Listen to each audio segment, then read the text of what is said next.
छत्रपती संभाजीनगरमध्ये मशाल मोर्चा दरम्यान बाळासाहेब ठाकरेंच्या स्टाईलमध्ये आदित्य ठाकरे यांनी फटकेबाजी केली आहे। छत्रपती संभाजीनगरमध्ये आदित्य ठाकरे यांचं गाडीच्या बोनेटवर उभं राहून भाषण बघायला मिळालं।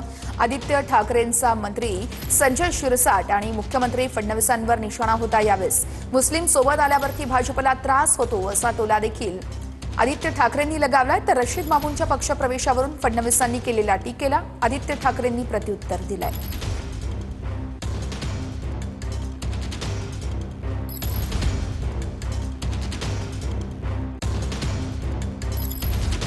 तुमच्या इकडचे मंत्री आहेत, पालकमंत्री असतील, मस्त व्हिडिओ येतात, बॅगांमध्ये पैसे असतात।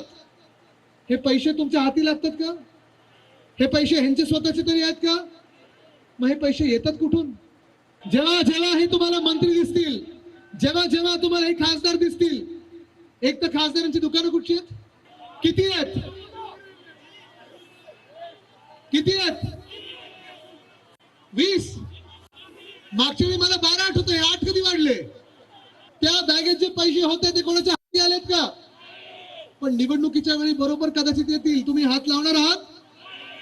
ही परिस्थिती आता बदलणं गरजेचं आहे। मी मुंबईतून आहे। मुंबईमध्ये मनसे पदाधिकाऱ्यांना पोलिसांच्या नोटीस आहेत। मनसेचे नेते मनोज चव्हाण यांना भांडूप पोलिसांनी नोटीस पाठवली आहे। निवडणूक काळात कायदा सुव्यवस्था बिघडल्यास जबाबदार धरण्यात येईल असा इशारा देखील सांगण्यात आलेला आहे।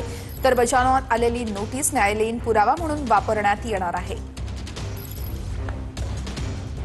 तर तिकडे पुण्यामध्ये जागा वाटपाच्या मुद्द्यावरून ठाकरे सेना नाराज असल्याचं सूत्र सांगतायत। कालच्या मवियाची बैठक अर्धवट सोडून ठाकरेंचे पदाधिकारी निघून गेलेले आहेत।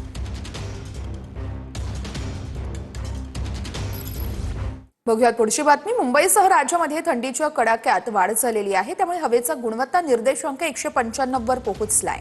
दाट धुकं आणि थंडीच्या लाटेमुळे मुंबईमध्ये सध्या गुलाबी थंडीचा अनुभव घेण्यात येतोय।